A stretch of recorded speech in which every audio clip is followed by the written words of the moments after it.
Bonjour, bienvenue dans cette formation éditée par l'Église de disciples, formation sur les faux enseignements. Alors pourquoi cette formation? Tout simplement parce que nous sommes dans la fin des temps, comme la Bible nous le dit, et les églises de la fin des temps sont en permanence malheureusement, des doctrines qui sont des doctrines d'hommes, et qui n'ont plus grand-chose à voir avec la doctrine du Christ. C'est pourquoi nous sommes entourés de faux enseignements, de fausses doctrines, et pour nous c'est extrêmement difficile, hein. Alors bien entendu la Bible en parle, euh, sur les églises de la fin des temps, sur les problèmes des faux enseignements, et en particulier Jésus nous le dit en Apocalypse 3 sur l'église de Laodicée quand il nous explique que l'église est aveugle, pauvre et nue, c'est ce dont nous parle Jésus. Et nous sommes dans cette époque-là, donc nous devons être très vigilants sur les différents faux enseignements que nous pouvons écouter en Église. Et le point de départ de cette formation est fait sur le fait qu'en fait, il y avait une Église que j'avais repérée de ces vidéos. Certaines de ces vidéos étaient bien faites au niveau enseignement, mais j'avais vite laissé tomber parce que tout de suite, l'enseignement dérivait vers la prospérité, la puissance, donc j'avais arrêté. Et en fait, ce mouvement d'église s'implantait dans ma ville, donc je suis allé voir simplement parce que j'avais envie de voir effectivement un enseignement que encore une fois, dans les principaux enseignements, j'avais entendu plutôt de bonne qualité et de passer un bon moment. Et c'était en fait une expérience qui a été très difficile parce que j'ai fait attention effectivement de ne pas aller jusqu'au début du culte pour ne pas être influencé parce qu'ils font des cultes extrêmement longs, pour garder mon discernement. Et c'est déjà toute une difficulté de le faire. Donc je suis arrivé juste au moment de l'enseignement. Et déjà au niveau de l'enseignement, il y avait un mélange à la fois de principes spirituels qui étaient justes, et je voyais encore une fois, il nous parlait de puissance et de prospérité, et ça me dérangeait vraiment, on va voir pourquoi.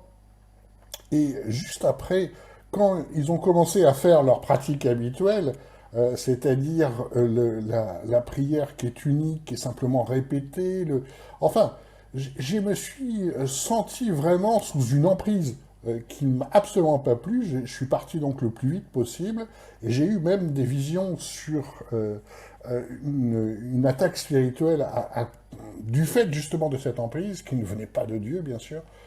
En rentrant chez moi, la nuit, j'ai eu plusieurs visions. La première vision sur le fait qu'il fallait qu'une lumière circule sur le monde, donc éclairer en fait les différentes pratiques du monde, parce que on va voir des pratiques d'église qui viennent de différents continents, États-Unis, mais beaucoup aussi dans le pentecôtisme africain, mais pas que, hein. Et en fait, c'est très répandu. Et la nuit suivante, j'ai eu une deuxième vision où Dieu me montrait qu'en fait, avec cette lumière, c'était aussi le feu qui brûlait en fait ces pratiques, parce qu'il faut être tout à fait clair, ces pratiques, toute une partie de ces pratiques non seulement ne viennent pas de Dieu, mais pas non plus de l'homme. Il y a des esprits mauvais qui sont à l'œuvre, et encore une fois, nous sommes dans la fin des temps, c'est logique, et il faut pouvoir discerner qu'est-ce que l'adversaire a dire à travers ces enseignements-là. Comment ça se passe, parce qu'il y a des principes spirituels, et c'est pour ça qu'on va le voir en plusieurs parties dans cette formation, qui sont extrêmement similaires. Ils sont extrêmement similaires pour deux raisons. La première raison, c'est que tous ces mouvements se copient les uns les autres. La deuxième raison, c'est que l'esprit qui est à l'origine en fait de ces enseignements, c'est le même, et on retrouve la même problématique quand on a des attaques en Église. En fait, on retrouve un esprit à l'œuvre, et on retrouve en fait des mêmes phrases, des mêmes raisonnements, où on voit que tout vient en fait d'une même source. C'est ce que nous allons détailler dans dans ces formations. C'est pour ça que nous allons utiliser une vingtaine d'extraits vidéo qui touchent tous les domaines, hein, aussi bien la prophétie entre guillemets, la délivrance entre guillemets, des enseignements variés, et la façon justement dont cette mécanique spirituelle se fait, et ce qui fait qu'il est extrêmement difficile effectivement quand on est sur place de pouvoir discerner. On va le voir aussi parce que ce sont des systèmes d'église où en fait le discernement est quasiment impossible quand on est sur place, d'où la bénédiction des vidéos qui sont à l'heure actuelle, où tout le monde passe par YouTube, ce qui nous permet justement d'analyser ce qui se passe avec une Bible à tête reposée, en coupant quand on en a besoin, et on n'est plus embarqué dans un système spirituel qui est extrêmement difficile, parce qu'effectivement, vous n'avez plus la possibilité, quand vous êtes sur place, vu l'ambiance électrique, et on va le voir, on va décomposer ça également, de discerner réellement ce qui vient de Dieu ou pas. Donc on va commencer par une première vidéo, et vous allez, je crois, assez vite comprendre ce qui se passe. À tout à l'heure. Le premier signe de quelqu'un ayant reçu la sagesse de Dieu est qu'il commence à beaucoup apprécier la présence de Dieu. Au-delà de l'argent, au-delà des richesses, au-delà de la popularité, au-delà de la gloire, il commence à chérir la présence de Jésus. Et il ne s'endort pas pendant l'adoration. Et cela n'est pas un message qui provient du livre des Proverbes, car le chapitre 1er du livre des Proverbes dit que la crainte de l'Éternel est le commencement de la sagesse. Savez-vous c'est quoi la crainte du Seigneur? L'adoration, adorer Dieu est le commencement de la sagesse. Peu importe le sérieux de la difficulté, peu importe la gravité de l'épreuve, si vous levez les mains et commencez à adorer Dieu, c'est le commencement de la sagesse qui va vous en sortir. Le moment que vous levez vos mains pour adorer Dieu, pensez-vous que c'est pour le plaisir que le dirigeant de la louange dit « levons nos mains », etc. Que Dieu vous exhorte à le faire. Lorsque vous levez vos mains, quelque chose se passe dans le monde de l'esprit. Quelque chose se passe à cette maladie. Quelque chose se passe à cette dette financière. Quelque chose se passe dans les cieux. Quelque chose se passe à vos anges saints. Ils commencent à œuvrer pour vous. Ils commencent à œuvrer. Ils commencent à faire bouger la sagesse. Donc comme le diable n'adore pas Dieu, il n'est pas même au début de la sagesse. Le diable n'a pas de sagesse, et vous le devancez si vous adorez Dieu. Car au moins vous êtes au début de la sagesse. Aujourd'hui, il est temps de souligner que la sagesse est le commencement. Voulez-vous vous joindre à moi pour demander à Dieu la sagesse? Serez-vous drastique par rapport à la sagesse? Rappelez-vous que cette sagesse vient de Dieu. Vous ne pouvez l'obtenir des livres. Cela ne vient pas de conférenciers experts en motivation. Elle vient du Seigneur. Père du ciel, je te rends grâce pour cette merveilleuse opportunité de prier pour ces précieuses personnes. Je te rends grâce, Père, qu'ils ont vu la lumière et que maintenant leurs priorités sont restaurées. Je te rends grâce, Père. Ils apprécient la chose la plus importante dans la vie. La sagesse est au-dessus des richesses et la gloire. La sagesse a deux mains qui apportent les richesses et la gloire et le prolongement des jours. Bien, donc tous les extraits vidéo dans ces vidéos de formation sont évidemment floutés. Bien entendu, le son est modifié pour garantir l'anonymat des personnes. C'est dans la Bible, hein, comme nous le dit en Éphésiens, ce n'est pas les personnes, hein, c'est vraiment l'esprit qui œuvre à travers les personnes que nous visons. Donc le but de cette vidéo n'est certainement pas de montrer du doigt telle ou telle personne, tel ou tel mouvement. De toute façon, c'est généralisé, hein, pour être tout à fait clair. Alors, la première vidéo que vous avez vue, elle est bien intéressante parce qu'il y a beaucoup de choses en fait. Ça se passe dans une méga church de dizaines de milliers de personnes qui clairement viennent non pas chercher la sagesse de Dieu, mais la richesse pour leur vie. Hein.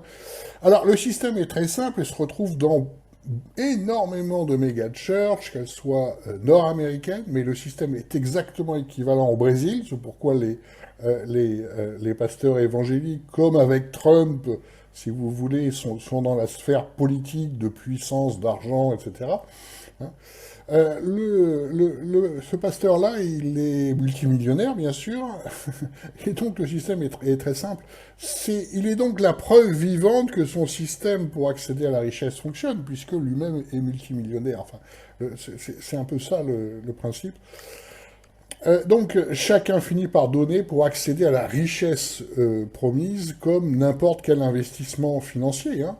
Et vous voyez, c'est super intéressant parce qu'il commence à parler de la sagesse de Dieu tout en montrant avec sa main qu'il palpe de l'argent. C'est un double langage permanent et c'est vraiment incroyable à voir. Alors, revenons bien entendu à Jésus qui nous dit pas ça du tout.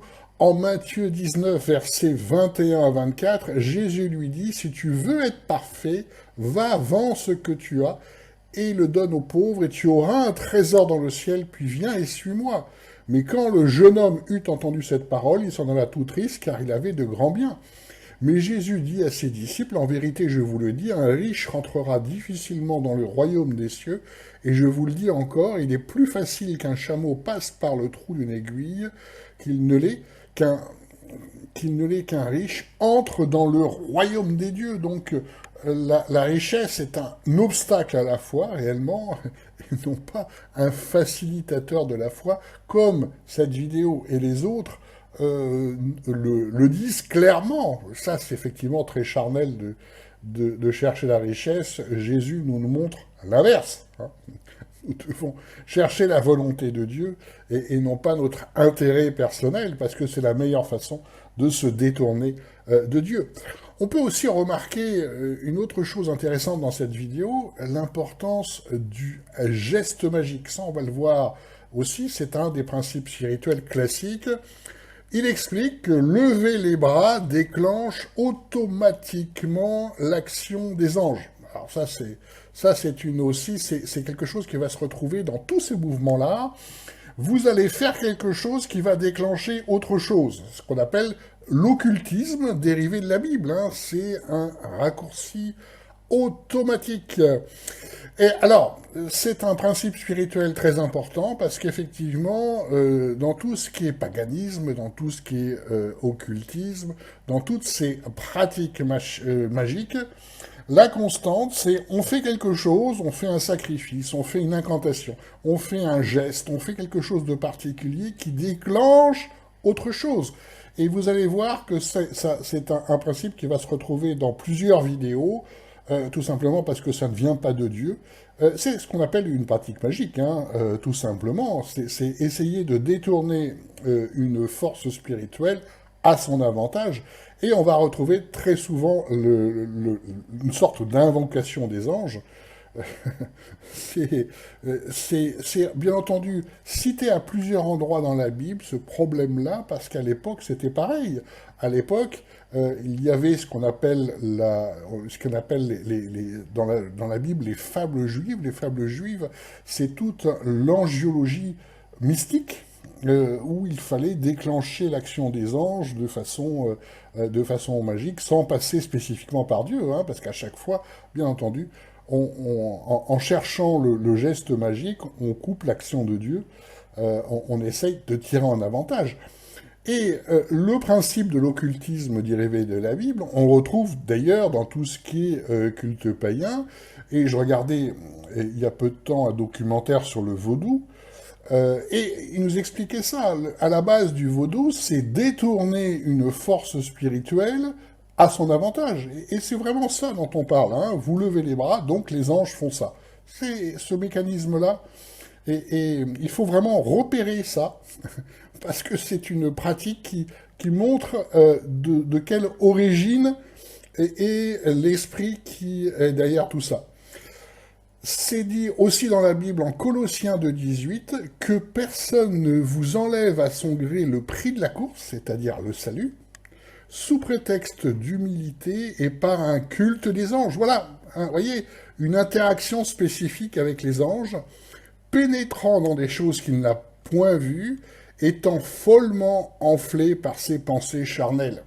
Le passage est très clair, le problème existait déjà à cette époque, Et Paul se battait en permanence contre ces idées. Nous allons donc voir par une autre vidéo encore ce mécanisme du geste magique qui est en fait très fréquent dans ces types de cultes. Lorsque vous êtes avec quelqu'un, quelqu'un vous met au défi, vous savez ce que vous faites. Vous faites ce geste. It's like you're giving your friend attention. Like, can you hear that? Do it to your neighbor now. Just do it like this. Faites-le à votre voisin maintenant. So when the demon is challenging me, Lorsque I un just do démon me this met au défi, to the je Lord fais Father simplement ce Kratos. geste au Saint-Esprit. You will see a demon changing the statement. Vous verrez le démon changer sa déclaration. S'il te plaît, ne me tue pas. Particular moment. Car à ce moment particulier, la Los Parakletos vient derrière vous et il se place en face de moi. Et il dit, et toi démon, de quoi parles-tu? Est-ce que quelqu'un m'entend? When people are challenging you, leave it. Lorsque les gens vous mettent au défi, When they're laissez-les. continuing, just do the Lorsqu'ils continuent, faites simplement They ce are geste. lost, Parakletos. La Los Who Parakletos appear in the front. apparaîtra devant et il dira que tu ne fais plus You face are à cette facing the femme. King of Kings. Tu fais face The au roi Spirit des of the rois, Lord. l'Esprit Are you de hearing Dieu. me, Est-ce que quelqu'un m'entend?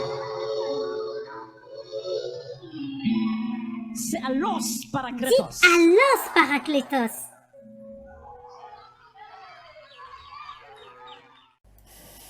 Voilà, on monte encore d'un cran, on arrive à un geste automatique qui permet de délivrer une puissance surnaturelle, ce qui plaît énormément à l'Assemblée, ce qui est grave. Ça plaît beaucoup à l'Assemblée parce que voilà, encore un raccourci, encore une technique, encore un geste magique, encore de l'occultisme qui permet d'accéder à un monde de puissance, de délivrer des puissances spirituelles. On est bien entendu dans la magie. Alors, c'est d'une grande gravité, mais n'oubliez pas la vidéo de tout à l'heure, ils vous ont bien dit, quand le directeur de louange dit, le conducteur de louange dit « Levez tous les mains, ça active quelque chose ». Et déjà, ça pose un vrai problème, parce que si c'est vraiment pour que chacun prie bien comme il l'entend, c'est ça la base, et c'est exactement ce que j'ai vu d'ailleurs, hein, quand j'ai fait ce tour dans cette église. Ils voulaient tous nous obliger à nous lever, à lever la main, à répéter. C'est pas bon, c'est très mauvais, parce que, encore une fois, la prière vient du cœur, et cette façon de faire une prière organisée, où ils nous disent la façon dont on doit se tenir, ce qu'on doit dire est vraiment une emprise sur les personnes qui est redoutable, et c'est tellement répandu. Pensez à ça. Que la prochaine fois qu'ils vont vous dire « levez-vous et levez les mains », pourquoi ils vous le disent? Vous priez bien comme vous voulez. Vous pouvez aussi faire des prières silencieuses. Il y a plein de façons de prier. Et ça pose un vrai problème.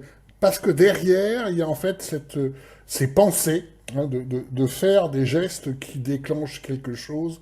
Et ces pensées ne viennent pas de Dieu.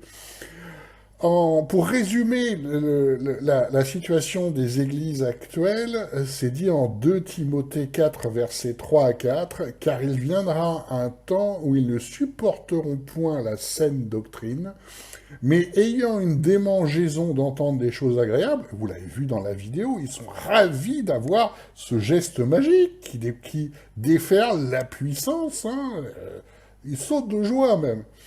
Ils s'assembleront des docteurs selon leurs propres désirs, c'est-à-dire montrez-nous des raccourcis, montrez-nous des façons d'accéder à la puissance et à la richesse, et ils fermeront l'oreille à la vérité et se tourneront vers des fables. Voilà l'expression fable, parce qu'à l'époque, il y avait des fables judaïques qui étaient en fait le même principe, hein, c'est-à-dire l'angiologie, la façon d'accéder rapidement à des bénédictions d'anges, ou la façon plus exactement de déclencher soi-même, par des procédures, pour ça que le mot culte est utilisé à un moment donné, des actions d'anges, alors que les anges sont seulement déclenchés par Dieu. Mais voilà, l'homme devient Dieu et il déclenche les anges selon son intérêt. Vous voyez la gravité. de ces principes spirituels. Alors, on va aller un peu plus loin sur une vidéo dite prophétique, qui est ce qu'on retrouve dans beaucoup d'églises, en fait, les prophéties de chaque année. Pour chaque année, pour l'année, comme il y a les vœux, il y a aussi les prophéties de l'année. Et on va écouter ça et vous allez voir le nombre de principes spirituels qui sont en fait à l'œuvre. En 2021, Dieu envoie le chef de l'armée du ciel, l'archange Michael, qui descend du ciel et qui vient faire irruption dans les lieux célestes, afin de te frayer un chemin, pour faire descendre du ciel vers toi tout don parfait et toute grâce excellente qui t'a été destinée. Quelqu'un ici acclame le Seigneur, alléluia. Donne gloire à Dieu. Oh, tes acclamations ne m'encouragent pas. Tes acclamations n'expriment pas vraiment ce que je ressens. Alléluia. Amen. Donc 2021 sera pour toi l'année de grande percée. Parce que quand Michael est descendu, il y a eu une percée. Le ciel s'est déchiré. Alléluia. Oh! Quelqu'un ici acclame le Seigneur, alléluia. Je vois le ciel s'ouvrir pour toi. Sous l'intervention surnaturelle de Dieu, à travers son archange Michael, il vient ouvrir le ciel pour toi. Là où tes bénédictions étaient restées en suspens, elles descendent maintenant à toi. Au nom de Jésus. Tes grâces étaient bloquées, elles descendent à toi maintenant. Tout don parfait, toute grâce excellente, toute bénédiction spirituelle vient du ciel jusqu'à toi sur la terre. Reçois tes grâces, reçois ta guérison dans le nom de Jésus. Reçois ta faveur au nom de Jésus. Reçois la grâce pour le mariage au nom de Jésus. Reçois la grâce pour la réussite scolaire au nom de Jésus. Reçois la faveur pour la percée dans ton travail au nom de Jésus. Reçois la grâce pour la promotion dans ton travail au nom de Jésus. Reçois la grâce pour la prospérité de tes entreprises au nom de Jésus. Reçois la grâce pour la manifestation et la multiplication de tout ce que Dieu a mis entre tes mains au nom de Jésus. Reçois la grâce pour la multiplication de tes finances au nom de Jésus. Reçois l'onction de la grâce financière au nom de Jésus. Reçois la bénédiction qui est la matérialisation de la provision surnaturelle divine dans ta vie au nom puissant de Jésus. Reçois la grâce pour la visitation. La Bible déclare que Zacharie et Élisabeth étaient des hommes qui craignaient Dieu, un couple qui savait Dieu, mais ils n'avaient pas d'enfant jusqu'au jour où Dieu les a visités, où ils trouvaient la grâce aux yeux de Dieu. Je prophétise que le ciel s'ouvre. Alléluia. Le ciel est ouvert sur ta vie ce matin, ce soir. Le ciel est ouvert et je vois descendre du ciel tout don parfait, de grâce excellente, descendre jusqu'à toi. Et sa grâce te localise, sa grâce te touche, sa grâce te saisit.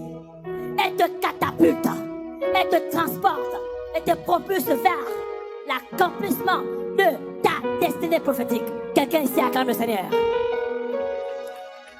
Tout ce qui était à toi, qui était resté suspendu, je dis qu'au 21e jour, le ciel s'ouvre. En 2021, le ciel s'ouvre. Et je prophétise sur ta vie que 2021 sera pour toi une année à ciel ouvert. Ah, quelqu'un m'a pas compris ici. Tu vas vivre en 2021 une vie à ciel ouvert. Hey! Quand je dis ça, je sens l'onction sur moi, my God. Hey, hey, hey! Un homme qui va vivre une vie à ciel ouvert. Est-ce que tu réalises ça? Voyez que ça va couler comme ça. Sans interruption, sans blocage, sans entrave. Parce que le ciel est ouvert. Je dis que le ciel est ouvert. Et je vois descendre du ciel tout don parfait et toute grâce excellente. Et quand le ciel est ouvert, il n'y a pas que les dons qui descendent, il n'y a pas que les grâces excellentes qui descendent, il n'y a pas que les bénédictions qui descendent. Jésus a dit, je voyais Satan tomber du ciel comme un éclair. C'est l'année aussi où tes ennemis tombent sous ton pouvoir. Car tout pouvoir t'a été donné dans le ciel et sur la terre. Voici, il t'a donné le pouvoir de marcher sur les serpents, sur les scorpions et sur toute la puissance de l'ennemi. Et rien ne pourra te nuire. Je prophétise que 2021 C'est l'année où Dieu met tes ennemis sous tes pieds. Alléluia. Tu marcheras sur eux. Toute arme de guerre forgée contre toi sera rendue nulle et sans effet. Si l'on forme contre toi des complots, ceux qui forment des complots contre toi tomberont sous ton pouvoir. C'est l'année où tu vois le ciel ouvert et tu vois Satan tomber du ciel comme un éclair. Tu vois les puissants des ténèbres être ébranlés dans ta maison, dans ton couple. Ceux qui t'ont combattu hier seront vaincus aujourd'hui. Quelqu'un ici acclame le Seigneur, alléluia. Ceux qui t'ont combattu durant les 20 dernières années seront vaincus en 2021. 2021 sera pour toi l'année de grande victoire. Est-ce que quelqu'un me comprend? 2021 sera pour toi une année de grande victoire. Bien, donc cette vidéo est vraiment intéressante parce que elle montre en fait quelque chose que vous allez rencontrer très souvent. C'est ce que j'appelle la prophétie jackpot. C'est quoi une prophétie jackpot? Ben, c'est comme une machine à sous en fait dans laquelle il y a beaucoup d'argent et le prophète entre guillemets va vous montrer la façon d'aligner tous les rouleaux pour qu'il y ait jackpot et tout tombe et tout tombe et tout tombe. Vous avez rencontré ça vraiment très souvent. En fait, il prophétise, entre guillemets, une pluie de bonbons en 2021. Pourquoi je dis des bonbons? Parce que ça fait plaisir. Et beaucoup font ça. Beaucoup font ça. La première chose, c'est que au niveau prophétique, il faut vraiment se méfier des prophètes qui distribuent des bonbons. C'est pas le rôle des prophètes, hein. On entend souvent dans des vidéos, ah, je vois ta percée financière, je vois que ton ministère va être mondial, je vois ça. Et il faut toujours se poser la question, mais quel intérêt que Dieu annonce ça à l'avance par un prophète? C'est en fait à la personne concernée de recevoir ce type de message quand le moment s'est venu. Donc, je suis très prudent par rapport à ce type de message, parce que c'est pas le rôle en fait du prophète hein, de distribuer des bonbons, c'est l'inverse. Le prophète appelle à la repentance en fait. En Matthieu 3, versets 1 à 2, vous l'avez sur Jean-Baptiste. Or, en ces jours-là, paraît Jean-Baptiste prêchant dans le désert de Judée et disant « Repentez-vous, car le royaume des cieux s'est approché. » Donc, dès que j'entends ce genre de choses, je deviens extrêmement prudent parce qu'en fait, c'est toujours le même message. Vous allez avoir plein d'argent, plein de puissance, très grand, tout ça c'est merveilleux et c'est curieux. C'est curieux parce que c'est pas le genre de message qu'un prophète est habitué à passer, en fait. Vous pouvez aussi remarquer ce qui se trouve dans tous ces milieux-là, la manipulation sur les acclamations. J'entends pas assez votre amen, ça ne m'encourage pas, machin. Donc, c'est obliger les personnes à applaudir, obliger les personnes, en fait, à comment dire, à faire des amen puissants.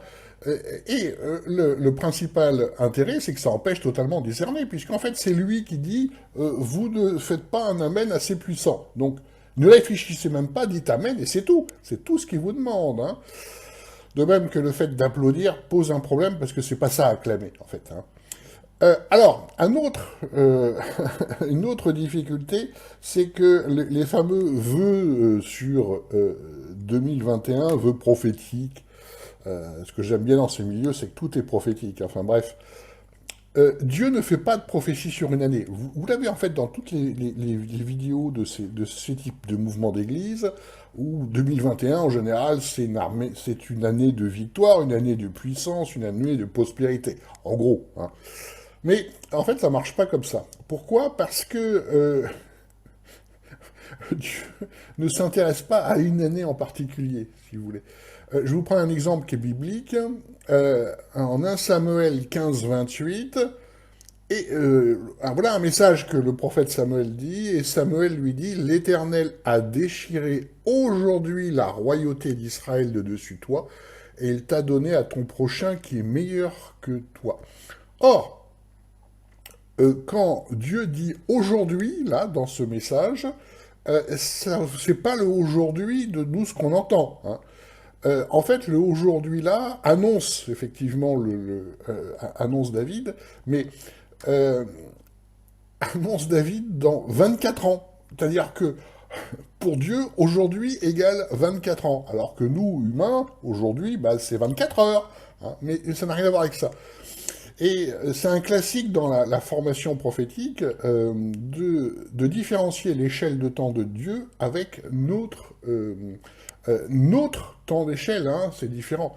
Vous connaissez tous le passage que une journée est comme pour Dieu et comme pour 1000 ans, mais ça s'avère tout à fait vrai dans les messages prophétiques, c'est pour ça qu'il faut être très prudent.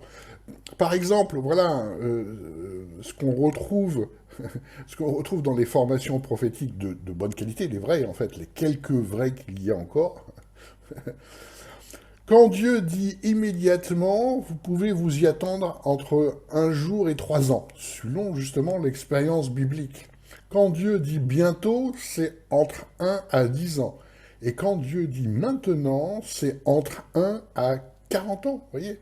Donc, les fameuses prophéties de puissance, de prospérité, de croissance, de tout ce que vous voulez, sur 2021-2022, bref, tout ce qu'on retrouve tous les ans, Dieu ne parle pas comme ça, tout simplement. Ce sont pas les messages que Dieu a l'habitude de passer et que nous voyons bien entendu dans la Bible. Ça n'est pas la pensée de Dieu. Par contre, les hommes, ça les intéresse beaucoup de savoir que telle année il va se passer ça, telle autre année il va se passer ça. Ça, c'est bien le calendrier humain et non pas le calendrier divin. Hein. De même, alors le ciel ouvert, bien sûr, hein, il ouvre le ciel, je déclare que le ciel est ouvert, je déclare que les anges, comme d'habitude, les anges débarquent au commandement, c'est quasiment au commandement humain, en fait, et ça pose toujours un gros problème. Parce que le ciel ouvert, on l'a dans la Bible. En Jean 1, 52, et il lui dit... En vérité, je vous dis que désormais vous verrez le ciel ouvert et les anges de Dieu monter et descendre sur le Fils de l'homme. Le ciel est ouvert par rapport à Christ. Le ciel est déjà ouvert. On n'a pas besoin de quelqu'un qui se dit prophète et qui ouvre le ciel pour nous pour faire tomber une pluie de bonbons dans nos vies. Il y a déjà Christ qui a vaincu tout le mal sur la croix, rappelez-vous, qui a ouvert le ciel à ce moment-là, en fait, de façon claire. Hein. Rappelez-vous dans le tabernacle avec la déchirure de la toile, la déchirure qui montre que le ciel est ouvert. C'est Jésus qui a fait ça. C'est pas le gars qui vous parle, soi-disant, de la part de Dieu. En Actes, versets 7, 55 à 56, « Mais lui, rempli d'Esprit Saint, les yeux fixés au ciel, vit la gloire de Dieu, et Jésus debout à la droite de Dieu, et il dit, « Voici, je contemple les cieux ouverts. » Les cieux sont déjà ouverts. Et le Fils de l'homme debout à la droite de Dieu. Donc vous voyez, il y a... ce type de vidéo dite prophétique pose d'énormes difficultés parce que quand on a l'expérience du prophétique et quand on compare à la parole de Dieu, on voit à tel point que c'est juste des prophéties qui servent à faire plaisir aux personnes et ça pose une difficulté. Alors c'est sûr qu'il y a du monde hein, dans ce type d'église, ils sont ravis, ils donnent de l'argent, les responsables gagnent de l'argent, mais ça n'a plus rien à voir avec Dieu, bien sûr. Hein. Et on va voir donc la suite, une autre vidéo dite prophétique. Dernier, Dieu nous a dit dans le cadre de cette conférence prophétique de Nouvelle Heure, il y a 2 dimanches, il nous a dit, ton Dieu ordonne que tu sois puissant. Hey, quand je regardais encore le mot puissant, Dieu m'a ouvert les yeux. Il m'a dit, est-ce que tu comprends quelque chose? J'ai dit, j'ai compris parce que la version de ce même me dit, c'est être fort. Il dit, oui, c'est vrai. Mais regarde encore. Et j'entends l'esprit de Dieu qui me dit, 2021, c'est l'année où Dieu te rend puissant. Tu seras puissant partout. Tu seras puissant spirituellement. Tu seras puissant dans ton ministère. Tu seras puissant dans les affaires. Tu seras puissant, alléluia, dans les finances. Je vois la puissance financière venir à toi. Quelqu'un ici acclame le Seigneur, alléluia. Tu seras fort, fort, riche. My God. Tu seras puissant. Parmi les puissants des rois de la terre, ton nom sera compté. Parmi les puissants des rois de la terre, ton nom va figurer sur la liste. C'est l'année où ton Dieu te rend puissant. Parce que ce n'est ni par la force, ni par l'intelligence humaine, mais c'est par l'Esprit de Dieu. Tu vas vivre des miracles financiers extraordinaires, des provisions surnaturelles divines extraordinaires. Bien, donc, c'est la suite de la prophétie, entre guillemets, la puissance, la puissance, la puissance, être parmi les grands. Voilà ce que nous promet ce prophète, et c'est classique, hein. C'est classique, le gros problème, c'est que c'est pas ce que nous dit Jésus, et c'est pas ce que nous dit la parole de Dieu. En Matthieu 18,4, Jésus nous le dit lui-même, « Quiconque donc se rendra humble comme ce petit enfant, celui-là est le plus grand dans le royaume des cieux. » Les enseignements de Jésus nous appellent toujours à mourir de nos rêves de puissance et de gloire pour les hommes, pour justement faire la volonté de Dieu. C'est donc strictement à l'inverse de cette prophétie. Pareil aussi pour être reconnu parmi les grands, en Matthieu toujours, Matthieu 5, versets 11 à 12, Jésus nous le dit, « Heureux êtes-vous lorsque l'on vous dira des injures, lorsqu'on vous persécutera, lorsqu'on dira faussement contre vous toutes sortes de mal à cause de moi. Réjouissez-vous et tressaillez de joie, parce que votre récompense est grande dans les cieux, car c'est ainsi qu'on a persécuté les prophètes qui ont été avant vous. » Voilà les promesses de Jésus qui ont une grande portée prophétique. D'ailleurs, puisque dans tous ces mouvements, il y a une passion sur tout ce qui est puissance et tout ce qui parle d'argent dans l'Ancien Testament, qui est loin de se retrouver à l'identique, bien sûr, dans le Nouveau Testament. Hein, Jésus vient changer les choses. Il y a, par exemple, un passage que vous n'entendrez jamais, c'est dans le ministère d'Ézéchiel. Hein, dans ces mouvements-là, vous entendez tout le temps Élie et les faux prophètes de Baal, Élie, le manteau d'Élie, et tout ça, ça les passionne, parce que ça parle juste de puissance, et ils oublient que le travail de prophète est loin d'être dans la puissance au quotidien. On l'a en Ézéchiel 4 par exemple, où Dieu dit à Ézéchiel, Dieu commande, hein, de manger en fait en dessous de sa faim une petite quantité, et Dieu dit en Ézéchiel 4, 12 et 13, « Tu mangeras cela sous la forme de galettes d'orge que tu cuiras devant leurs yeux avec des tourteaux d'excréments d'hommes. Et l'Éternel me dit, c'est ainsi que les enfants d'Israël mangeront leur pain souillé chez les nations où je les chasserai. » Comparez donc ces promesses de puissance, d'être grand parmi les grands, avec le quotidien du prophète qui suit la volonté de Dieu, et auquel là, Dieu demande de rester sur plus qu'une année, en fait, à manger en dessous de sa faim en faisant cuire sa galette sur des excréments pour faire un geste prophétique, pour montrer à Israël ce qui va lui arriver. Voilà le quotidien des prophètes. On est très loin, bien entendu, de tous ces rêves de puissance et de prospérité dont nous parlent tous ces mouvements. Donc nous allons continuer à approfondir tous ces éléments-là, parce qu'on le retrouve vraiment énormément dans tous les enseignements, essentiellement pentecôtisme du type africain, mais pas que, hein, puisque on l'a vu également, on le retrouve très fréquemment dans tout ce qui est mouvement charismatique pentecôtiste américain, mouvement charismatique pentecôtiste sud-américain également, qui suivent la même trame. Donc, nous allons continuer dans le succès, entre guillemets, avec une vidéo qui nous parle de... Dieu va vous introduire. Vous savez, même étant un chef d'entreprise, vous pouvez marcher dans l'esprit de seigneurie, ok, qui va amener les autres manifestations de l'esprit de Dieu à se mouvoir et se manifester dans votre vie. Vous comprenez? Vous pouvez être un chef d'entreprise pas du tout connu, pas du tout influent. Vous suivez dans votre zone et puis faire des bons bénéfices.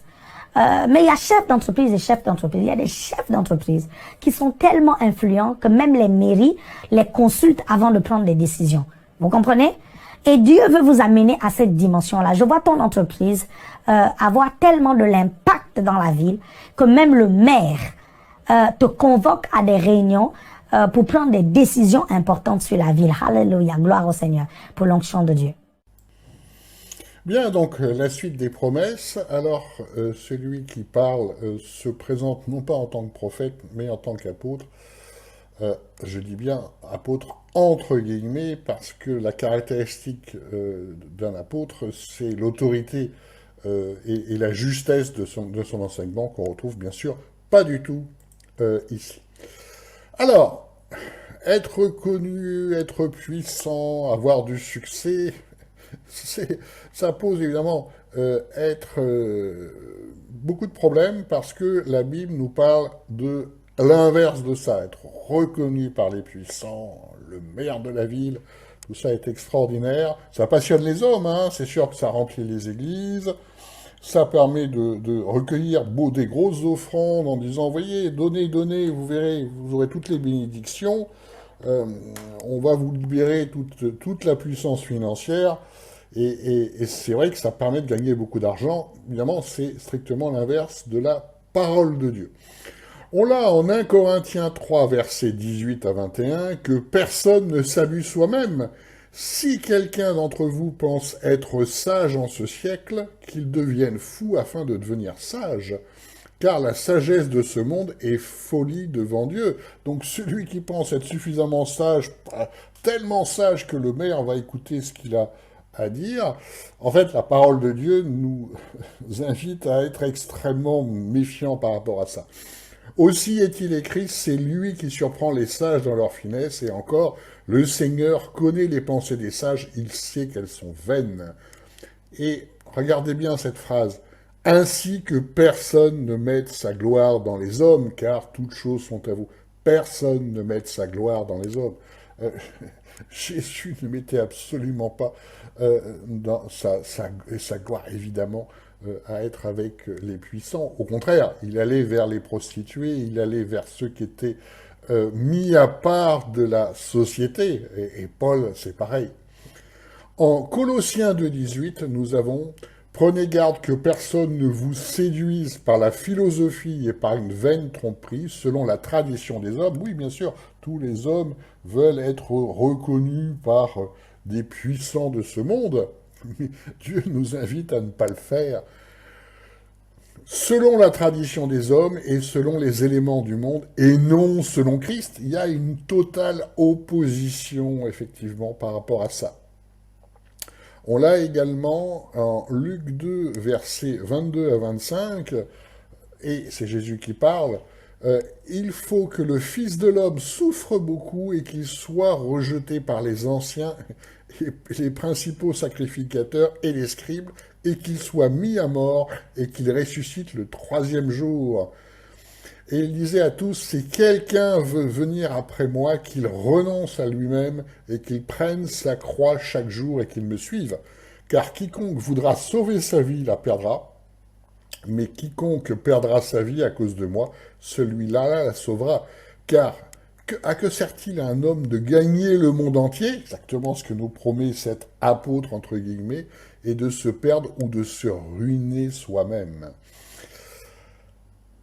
Encore une fois en Galates 1:10, car maintenant, est-ce que je désire la faveur des hommes ou celle de Dieu, ou est-ce que je cherche à plaire aux hommes? Si je plaisais encore aux hommes, je ne serais pas serviteur de Christ. Ces enseignements sont très clairs, et là, vous voyez, on arrive, et on y était déjà, hein, à être dans l'inverse de ce que nous dit Dieu, dans l'inverse de ce que nous dit Christ. Et soyons tout à fait clairs, c'est très mauvais au niveau spirituel, et on va approfondir cette question-là. Avant, j'aimerais vous passer un autre message, mais cette fois-ci, c'est en contraste de ce que vous avez entendu, en contraste, parce que c'est un message, en fait, de Daniel, qui est le pasteur implanteur de l'église de Kais au Mali. Et c'est un message qu'il a fait en WhatsApp, il a fait vraiment complètement improvisé. Et c'est un message dont vous allez pouvoir comparer le fait qu'il ne parle de tout à fait autre chose des messages vidéo là que je vous ai passés. Et parce que là, c'est vraiment inspiré, hein, et c'est même très puissant, c'est même de niveau prophétique, alors que Daniel se présente toujours en tant que pasteur. Hein, c'est pour que vous puissiez voir la différence de message et là aussi la différence de puissance, c'est-à-dire que là on parle de la puissance de l'esprit, là on parle de revenir aux fondamentaux en Christ. Hein.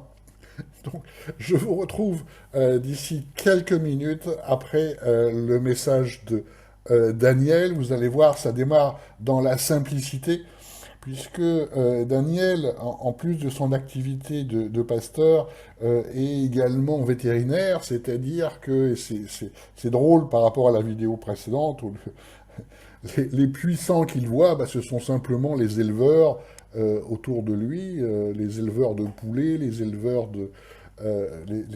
de chèvres, etc. Donc, tous ceux qui ont besoin de son travail, donc, vous voyez, cet apôtre, entre guillemets, qui vous promet d'être reconnu et de fréquenter les puissants, tandis que Daniel, qui est poussé par l'esprit, il y a de nombreux fruits, il y a, dans l'église de Kais, il y a des musulmans qui se convertissent, enfin, il se passe des choses extraordinaires, vous avez des articles qui parlent de ça, nous montre en fait ce que c'est que vraiment la puissance de l'esprit, à quoi ça sert. C'est pour ça que le contraste avec le message de Daniel, poussé par l'esprit, et là ce qu'on a entendu est intéressant. Donc je vous retrouve dans quelques minutes après le message de Daniel. Bonjour mon bien-aimé frère. Alors par la grâce de Dieu, nous nous portons bien ici, hein, ici au Mali, précisément à Kay. Alors, nous continuons à exercer la profession de vétérinaire. En même temps, on fait aussi des disciples au rythme du Seigneur lui-même, poussé par son esprit.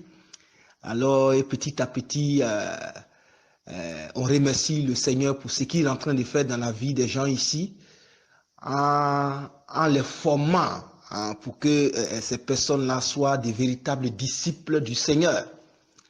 Alors, comme vous le savez, c'est pas nouveau, ce n'est pas facile. La vie chrétienne, c'est la vie la plus difficile. Hein? Mais le problème, c'est que nous avons notre Seigneur lui-même qui est avec nous et sur qui nous déchargeons chaque jour nos fardeaux et il prend soin de nous. C'est ça la différence. Le système de ce monde n'a pas ça. Le système religieux n'a pas ça. On s'efforce pour plaire à une divinité. Mais nous, étant disciples du Seigneur Jésus-Christ, on ne fait pas d'effort pour plaire à notre maître. Lui, il a fait déjà l'effort suprême en donnant sa vie à la croix pour nous. Donc, lorsque, une fois, les pharisiens, les docteurs de la loi ont posé la question à Jésus, que devons-nous faire pour accomplir les œuvres de Dieu? Il a dit non, l'œuvre, et c'est unique, l'œuvre de Dieu, c'est que vous croyez en celui qui l'a envoyé. Voilà le christianisme pur. Voilà le christianisme pur. Il le fait pour nous et il l'a fait pour nous. Alors nous marchons donc dans cette dynamique-là de la victoire déjà acquise à la croix pour nous. Voilà notre joie. Voilà la source de notre force. Nous exerçons dans l'esprit du Seigneur. Le Seigneur lui-même l'a dit dans Jean 16, 33. Il dit, vous aurez des tribulations. vous serez appelés à souffrir dans ce monde. Mais soyez courageux. J'ai vaincu le monde. Donc, il a vaincu le monde. Il a vaincu le système de ce monde. Et il a vaincu notre adversaire. Et il a vaincu la mort. Et voilà pourquoi nous devons être courageux.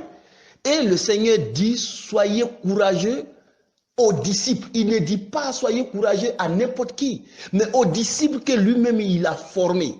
Il dit soyez courageux car j'ai vaincu le monde. Le monde, y compris tout le système, est vaincu.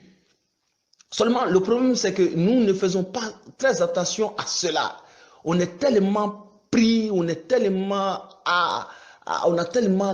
de difficultés, on n'arrive pas à percevoir cette position privilégiée que nous avons auprès de notre Seigneur, étant bien sûr ses disciples à ses côtés.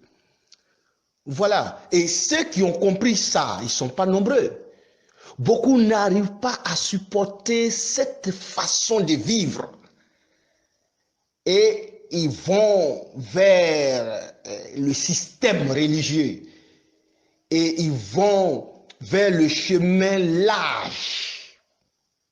Mais il a dit dans Luc 12, 32, notre Seigneur, il dit, n'aie pas peur, petit troupeau. Donc voilà, n'aie pas peur, petit troupeau. Un petit, ce n'est pas un grand troupeau. Voyez, n'aie pas peur, petit troupeau, car votre Père a trouvé bon de vous donner le royaume.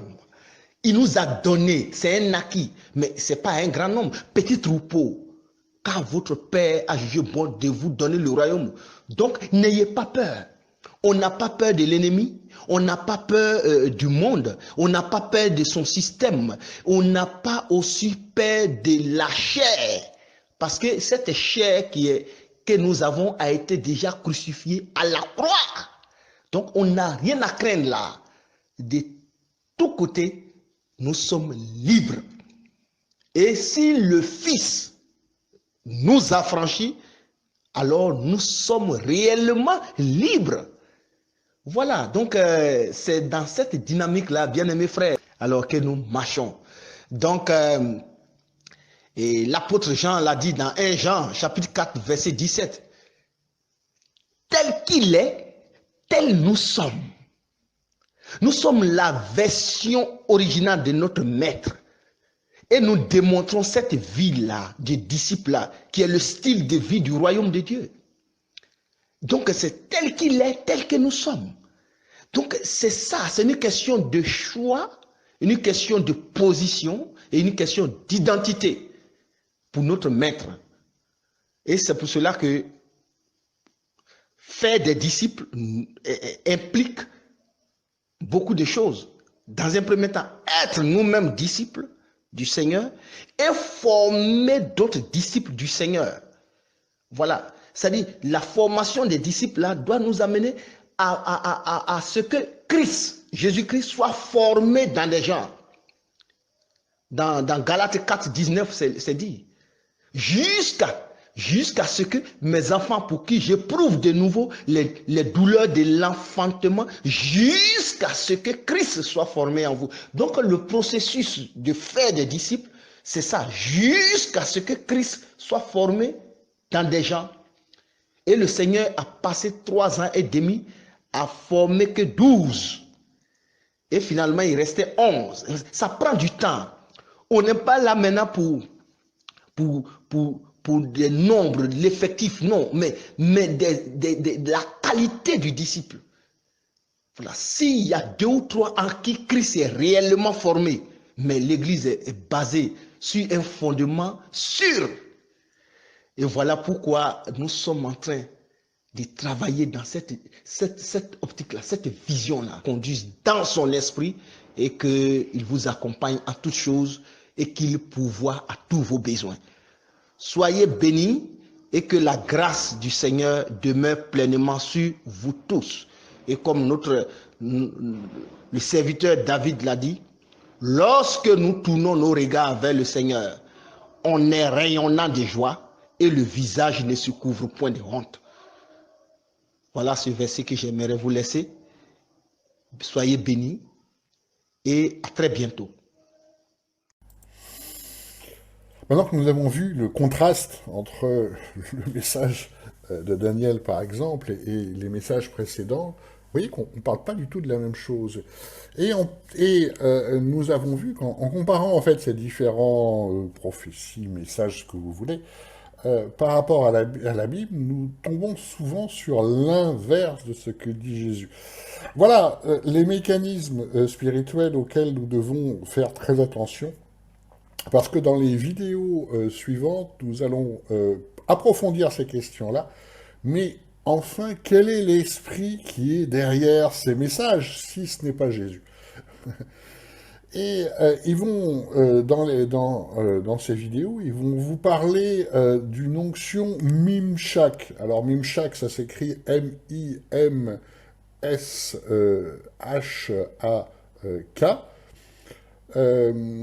Et on le voit, alors ça se prononce Mimshak, et en fait, dans la Bible, Mimshak, c'est la même chose, M-I-M-S-H-A-C-H, mais ça n'a pas le même sens, en fait, qu'ils disent. Et cette onction Mimshak, ça va nous permettre de comprendre quelle est l'origine de ce dont il parle, et vraiment d'approfondir sur le plan spirituel la racine de tous ces messages. Ton Dieu ordonne que tu sois puissant. Et tu seras puissant. Parmi les puissants de la terre, Dieu te rendra fort riche, puissant, pour la gloire de son Saint-Nom. Je vois tes entreprises fleurir et prospérer sous la puissante main de l'Éternel, de façon surnaturelle. De façon surnaturelle. Les clients viendront comme ça, tu vas te déborder. L'activité va augmenter. Tu ne comprendras pas qui fait ta publicité. Est-ce que tu sais qu'il y a ce qu'on appelle des anges publicitaires? Les anges marketeurs, chargés de faire ton marketing. Les anges qui sont chargés de faire ta publicité. Est-ce que tu sais qu'il existe une onction appelée l'onction Mimshak? L'onction Mimshak, c'est l'onction qui te rend célèbre. Quand cette onction est sur toi, tes CD se vendent comme des petits bouts de pain. Tout le monde se les arrache. Tes produits se vendent comme des petits bouts de pain. Tout le monde se les arrache. Quand l'onction Mimshak est sur toi, mon frère, tes services sont sollicités. Tu es débordé. Ton salon de coiffure est débordé. Ton restaurant est débordé. Ton hôtel est débordé. Tes entreprises sont débordées. Je prophétise que l'onction Mimshak vient sur toi au nom de Jésus. C'est l'onction Mimshak que Lucifer avait lorsqu'il était au ciel. Il a connu la célébrité. Voilà pourquoi il utilise la même stratégie pour rendre célèbres ses adeptes, ses adorateurs. Donc ça se précise, il nous parle d'une onction Mimshak qu'il décrit lui-même comme étant l'onction de Lucifer. Alors dans ses explications, il dit oui mais c'est l'onction voilà, c'est l'onction de Satan, c'est avant qu'il chute, donc c'est une bonne onction, sauf que quand il déroule le raisonnement, on s'aperçoit qu'il a toujours cette onction-là, donc l'onction de Lucifer. Ça pose. En fait, on voit l'origine claire de l'esprit qui est à l'œuvre. Alors, est-ce que la Bible nous parle de cette onction Mimshak? Pas du tout, bien entendu. On arrive bien sûr dans l'occultisme dérivé de la Bible. Bien entendu, les anges arrivent. On découvre des anges marketeurs, des anges publicitaires. Excusez-moi, mais j'ai du mal à garder mon sérieux quand j'écoute des choses comme ça. Alors, le mot hébreu, donc, Mimshak, il se retrouve une seule fois en Ézéchiel 28, 14. Tu étais un chérubin protecteur. Là, on a Mimshak, qui s'écrit un peu Mimsha. Aux ailes déployées, je t'avais placé, tu étais sur la sainte montagne de Dieu. Tu marchais au milieu des pierres étincelantes. Donc, la définition en hébreu de Mimshak, comme la Bible nous le montre, c'est en fait protection. un chérubin protecteur, donc Mimshak. Voilà, rien de plus que ça. Il y a d'autres sens hébreux, ouin, et ça peut aussi vouloir dire expansion. Donc voilà pourquoi ils sont précipités sur cette expression. Ah, expansion, succès, gloire, puissance, tout va bien. Et ça part évidemment chez l'adversaire. C'est quand même extraordinaire de dire par le nom de Jésus une onction, l'onction en fait de l'adversaire. C'est extraordinaire.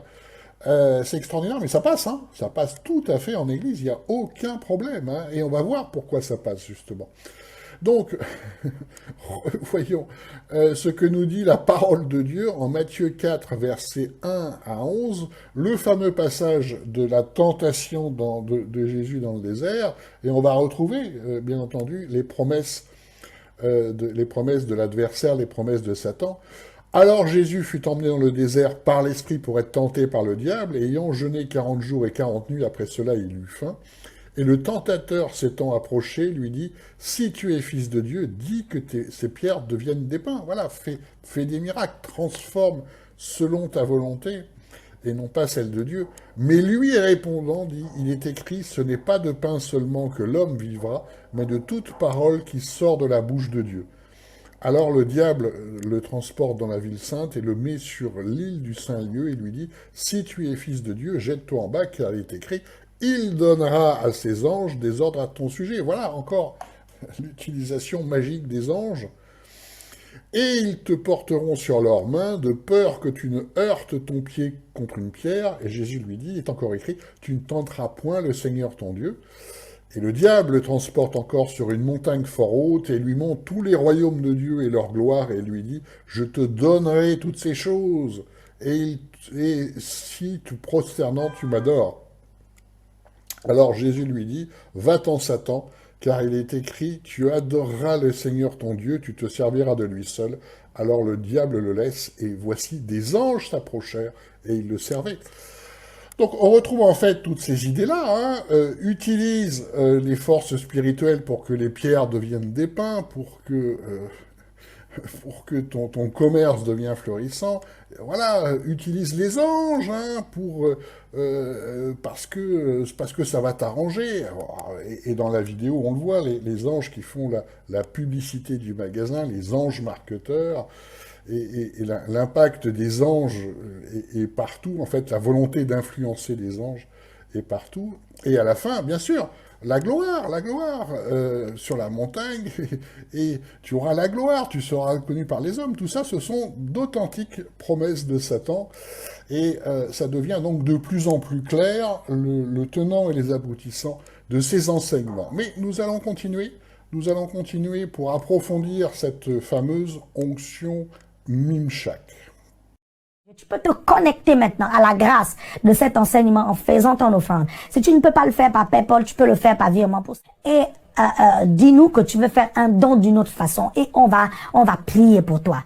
Au nom de Jésus, que la clientèle vienne. Au nom de Jésus, je déclare l'onction Mimshak sur leur business au nom puissant de Jésus-Christ de Nazareth. Seigneur, merci.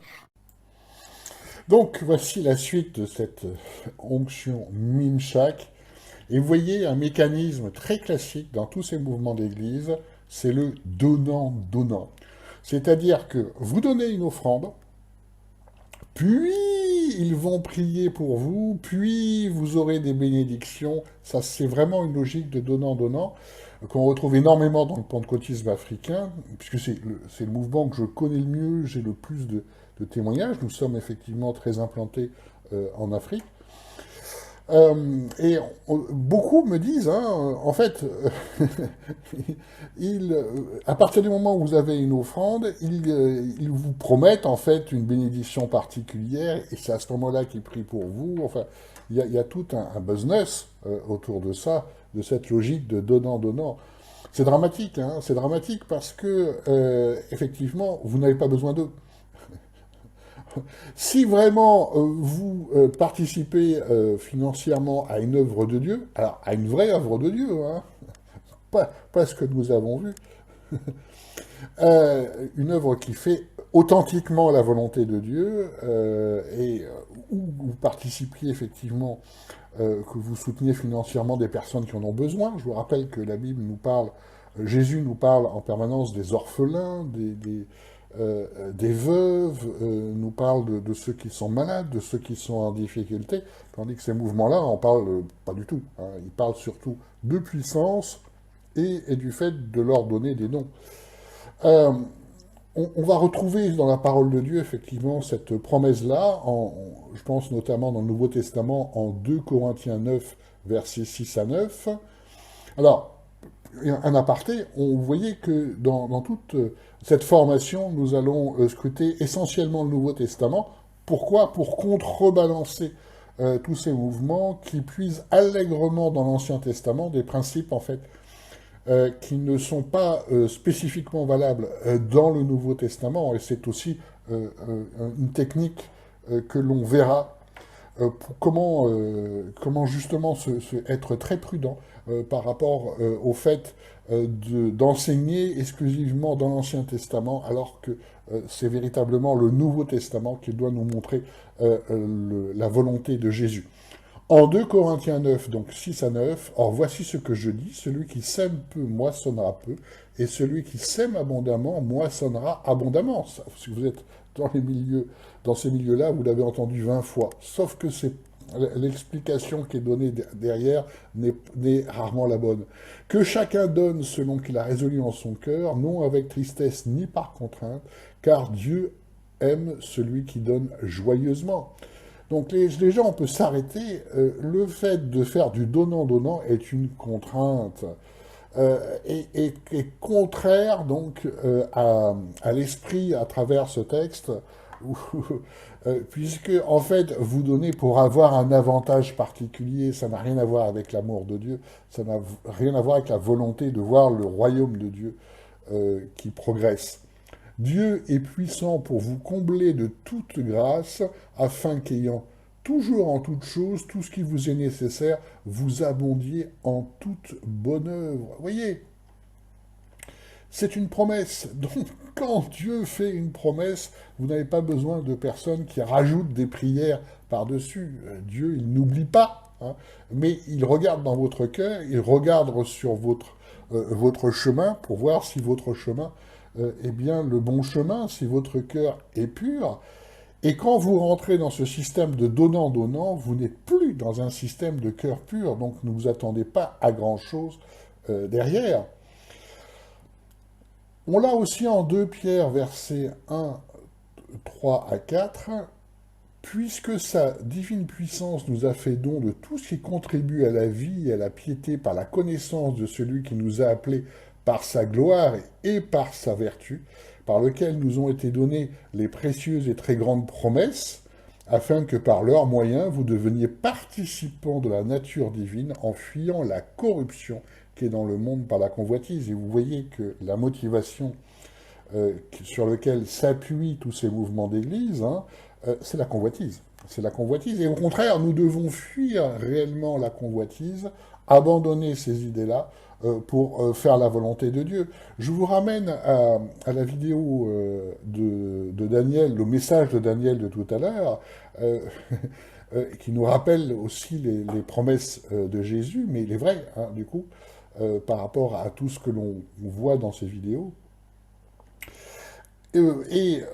Pour cette question, effectivement, pour cette question de soutien financier, Daniel l'a vécu, hein, vous retrouvez son témoignage sur notre site, notamment, je pense au témoignage Renaissance d'un pasteur dans l'esprit, où on voit que effectivement, il a été très touché par des orphelins qui étaient musulmans et qui se sont convertis dans un groupe de prière, dans un de ces groupes de prière de façon miraculeuse. Et donc, avec ces orphelins, il les a pris sous son aile, en fait, alors que ses moyens n'étaient pas très importants. Hein. Quand on est vétérinaire et qu'on officie auprès des éleveurs, les éleveurs n'ont pas beaucoup d'argent, hein. Mais il s'en est remis à Dieu. Il s'est dit, voilà, à partir du moment où, effectivement, je sème, c'est-à-dire vraiment je participe à l'œuvre de Dieu, Dieu pourvoira, et bien entendu, Dieu a pourvu, puisque juste après qu'il ait fait ça, tout d'un coup, son cabinet s'est mis à décoller, il a pu même acheter un cabinet neuf, enfin, vous trouverez son témoignage, donc, bien entendu, à partir du moment où vous faites la volonté de Dieu, à partir du moment où vous suivez, où vous suivez Christ, vous suivez l'Esprit, et vous suivez la parole de Dieu, vous faites en sorte que la parole de Dieu, vous la vivez tous les jours, Dieu va vous soutenir, Dieu va vous aider. Voilà tout le secret. Hein, il est parfaitement indiqué dans la parole de Dieu. Vous n'avez besoin de personne pour débloquer, entre guillemets, ces bénédictions-là. Dieu les a déjà pour vous,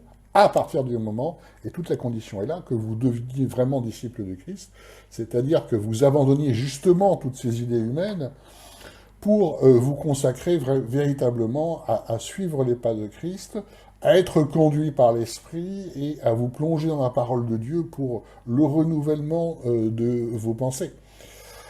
Donc, nous allons continuer à décortiquer des enseignements ou des promesses, notamment, on verra dans une deuxième partie, tout ce qui est proclamation. Tous ces mouvements-là adorent les proclamations qu'ils appellent prophétiques. On va comparer à la parole de Dieu. On va aussi travailler sur les délivrances, on va aussi travailler sur sur d'autres pratiques et d'autres discours que vous entendez dans ces églises. On va toujours bien comparer à la parole de Dieu et comprendre les mécanismes spirituels qui sont en cours. Donc je vous dis à bientôt dans la deuxième partie de cette formation. Et surtout, écoutez le Saint-Esprit, écoutez Christ et plongez-vous dans la parole de Dieu. À bientôt. Si vous avez apprécié cette vidéo, n'hésitez pas à mettre un pouce bleu et vous pouvez également vous abonner à notre chaîne. Au revoir.